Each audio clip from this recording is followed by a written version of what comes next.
And welcome back to Fourth and Pain, the only pro wrestling show to be hosted by an NFL player, weight loss champion. He's Redskins defensive end Adam Carriker. Howdy. I'm former wrestling announcer turned weight loss champion Chuck Carroll. This here is Fourth and Pain. Be sure to like us on Facebook and join us each and every Sunday morning, 8 o'clock Eastern, 1067 The Fan. Sunday mornings, worth getting out of bed for. And with that, we turn our attention to the squared circle. Very special friend of the show, and I know a guy that, Adam, you actually won a bet with this gentleman earlier in the year. Mr. Anderson, how are you, sir? I'm good. Thank you for bringing that up. I really appreciate that. Oh, Hey, well, I didn't tell him to bring that up. He did that all on his own, by the way.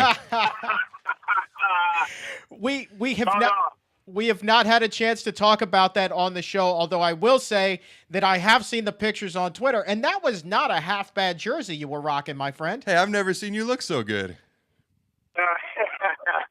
Not too bad. Not too bad. I feel bad about that game, though, because that was the fail Marys, the That's Seahawks right. versus the Packers. So it was, I don't know. I felt kind of bad about it, but he did honor it, man of his word. He's a good man. I'm still hot about that game. As you should be. You have every right to be. Man, I'll tell you. I'm getting over it, though. I was rooting for the first time in my life, I was rooting for the Washington Redskins this year. No surprise there. Well, I appreciate that. No surprise. But I will say that it was like a 50-50. I sort of wanted redemption for that game. And I knew that if you guys beat them, we wouldn't have the opportunity to do that. We would have had the opportunity to do it at home. But I was still rooting for you guys. So. Well, the deal was, if we won, and we were probably going to play at Lambeau. Right. And so the plan was, hey, I was going to go down there. We were going to get together and watch the game, but obviously that didn't work out. But then they didn't get to play the Seahawks, so they didn't get their revenge. It just didn't work out very well for anybody involved. No, it was just a bad weekend all the way around. But let's actually, if you haven't figured it out by now, we're joined by TNA wrestler Mr. Anderson and a noted Green Bay Packer fanatic. And obviously the Green Bay Packers unfortunately come up on the losing end of things last weekend against the San Francisco 49ers and Colin Kaepernick. Mr. Anderson, what were your takeaways from this game? Honestly, can you break it down for us? Tell us what went wrong for Aaron Rodgers and company. I really don't know, man. I feel like a friend of mine played around a golf with Mike McCarthy before the season started this year. And he told my friend that in his opinion, that the roster that he had this year was by far the most talented roster he had ever had, collectively as a group. And they just couldn't seem to get things done. They were very inconsistent all year, and there were some games where they looked like they brought everything together, they could put everything together, and then you got the Indianapolis game where they just looked like they were beating themselves, and I don't know. I'm not a football player. So obviously I'm just an armchair quarterback, and I don't know. Maybe Adam can give us some insight as to why people with that level of talent can't seem to come together cohesively and work as a team. Well, I think the Packers this year, they had a lot of injuries. Woodson went down. Matthews went down. A lot of the receivers were banged up throughout the year, so I think that was tough. Yeah, but the year we won the Super Bowl, we had 17 starters that were injured. I remember that, and actually that's one of the most impressive Super Bowl runs I've ever seen is a 6th seed, winning on the road, beating the number 1 team, beating the number 2 seed, and then, beating the Steelers in the Super Bowl with all those guys hurt. And actually Woodson got hurt in the Super Bowl, and they still won. Yeah. So that was very impressive. I think it's just hard to duplicate something like that, and to do it once is extremely impressive. To do it twice has got to be near impossible with a bunch of injuries, I think. Joined by Mr. Anderson here on Fourth and Pain, and let's put the history books down for a second. Let's turn our attention current. I'm curious, Mr. Anderson, to get your picks. specifically about this Baltimore-New England game. Ray Lewis, the Baltimore Ravens now have come away. They've looked really good so far in the playoffs. Does this dream season continue? Does Ray Lewis make it to the Super Bowl in his final year if they are able to pull this upset against the New England Patriots? Do you think that they stand a shot? I really, really hope so. And he has been one of my favorite players for the last several years. And I just, he's just such an inspiration to everybody. As an athlete myself, I find his pep talks inspirational, just for me personally. So I would really like to see him, if for nothing else, just so that Ray Lewis can have that one final, as did Jerome Bettis a couple years ago. What a way to go out. Right. Right. Well, now we're going to put you on the spot. Goldberg comes on every week, and he makes his NFL picks. So we're going to put you on the spot, Mr. Anderson. Who you got? You got the Ravens, or you got the Patriots, and who do you have, the Falcons or the Niners? Who you taking this weekend? The Niners and the Ravens. Wow, both road teams. Both road teams. I find that very interesting. I can't remember the last time two road teams won in the conference championships. As a matter of fact, I'm not even sure that that's ever happened before. I wouldn't be surprised if it happens. The Ravens, the way they went into Denver and won, the Niners look really good. I think that's another thing that happened to the Packers. They ran into this guy named Colin Kaepernick. Right. Wow. Yeah. I think that's another thing that happened to him. So, okay. He was inspired last week. I'll tell you what.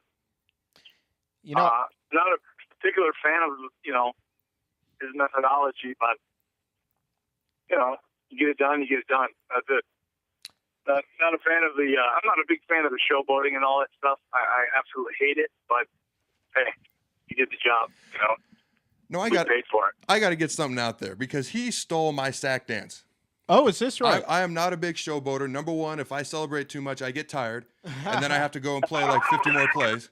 So I don't tend to celebrate a lot. But I proclaim to have the largest arms on the D-line. So my sack celebration is a bicep kiss. And as soon as he scores his first touchdown, he does the bicep kiss.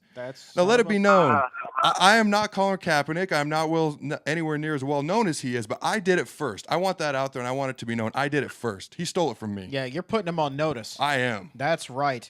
All right, so we've got the Har Bowl in the Super Bowl. Then let me put you on the spot. Final football question. Baltimore Ravens, San Francisco 49ers. Mr. Anderson, who's hoisting the Lombardi Trophy this year?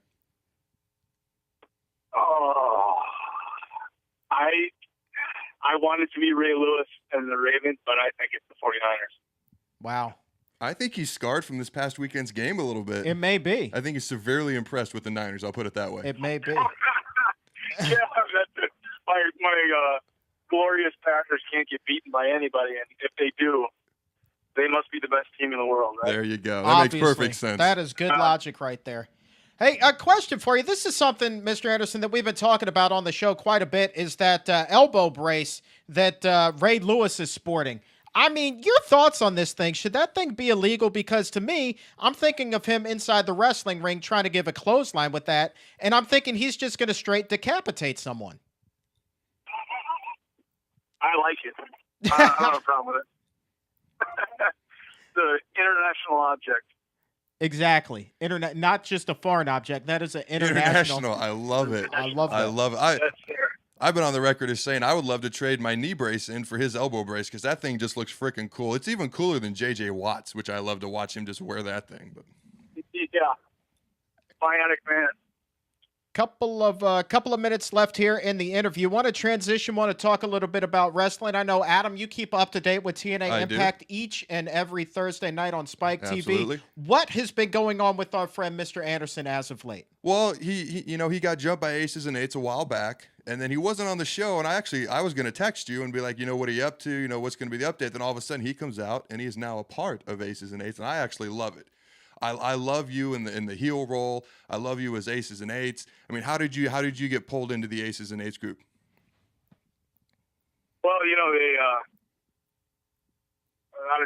saw the program, and they kind of offered me some extracurricular activities to, kind of test drive some of their ladies. It's funny. it's funny because there's that fine line between life and art, and what we do is art. But I still have to. I am a married man, and you wouldn't believe the amount of texts and tweets that I got from people saying, "How dare you? Well, what's your wife thinking?" Because they, put these pretty ladies out there doing tight for me, and they were sitting on my lap, and there were some things that were insinuated. And then a couple of weeks ago, actually 3 weeks ago, when the girls were sitting on my lap, we recorded it during the day, and then I had to text my wife and tell her, "Please tell your grandmother not to watch the show tonight." Oh boy! Because the girl was sitting on my lap and she was playing with a beer bottle that was between my legs, and it was kind of I remember. Suggest. Okay. And I thought there's no way that I can not say anything. I have to tell her not to watch. So she said, "Why? What's the big deal?" And I had to tell her, and then. So she's cool with stuff like that. She understands that's part of my job. But later on in the day, we talked, and it was just about ready to come on, or it had already come on. And she told me, "Hey, I found it on the DVR here," and she said, "I'm going to watch it, and I want you to sit on the phone while I watch it."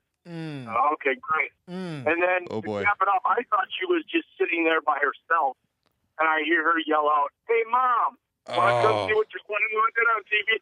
Oh, no. Wow. No. Oh boy. So what was the reaction? Yeah, I'm begging. What kind of feedback did you get from the ladies? They weren't too happy. They weren't. It wasn't that they weren't impressed with me, but why would they make you do that? Why would they make you do stuff like that? Absolutely. Well, I wouldn't imagine the mother-in-law being, thrilled about this, but you said the wife was ultimately okay with this, and you're not in any doghouse of any kind. Oh, no. Okay, good. Well, not right now. She'll remember it though. Somewhere down the line, I'll pay for it somewhere down the line. It is funny how that works. Absolutely. My wife listens to the show, so I have to stop talking right now. But it's funny how that works. Well, see, we'll just edit this part out. No, we won't. But you can leave it in. It's okay. Hey, last question for you before we let you go. And we greatly appreciate your time.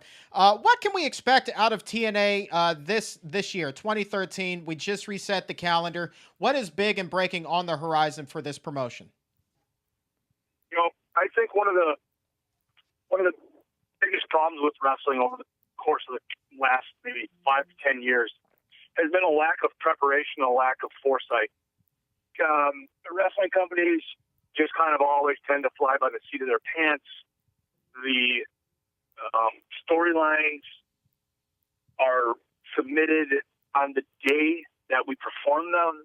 They're constantly rewriting and changing and evolving, and they never seem to have it figured out farther than, like, if I were to, a couple of like maybe a year ago, if I would have gone to, say, Dave Lagana or Eric Bischoff and asked them what I was doing 2 weeks from now, they would have no idea. And now things are planned out farther in advance. And I just think that as far as attention to detail and storytelling purposes, you're just going to see a lot. I think the storylines are going to continue to get better, and you're going to see things carried out till the end. And I think wrestling fans a lot of times tend to, if they see something one week that they don't like, they crap all over it. And I would encourage those people to just sit back, because 9 times out of 10 it's going to pay off 3 weeks, 4 weeks, 5 weeks from now. So Sounds that's, like, I think, what you have to expect from this company. sounds like a plan. We look forward to watching that TNA Impact each and every Thursday night on Spike TV. And Mr. Anderson, your Twitter handle is? Mr. Ken Anderson, Mr. Ken Anderson. There you go. Give him a follow. And on that note, thank you very much for joining us, my friend. Thank you, guys. Good talking to you again. We appreciate it. Thank you. This is Fourth and Pain. We'll be right back.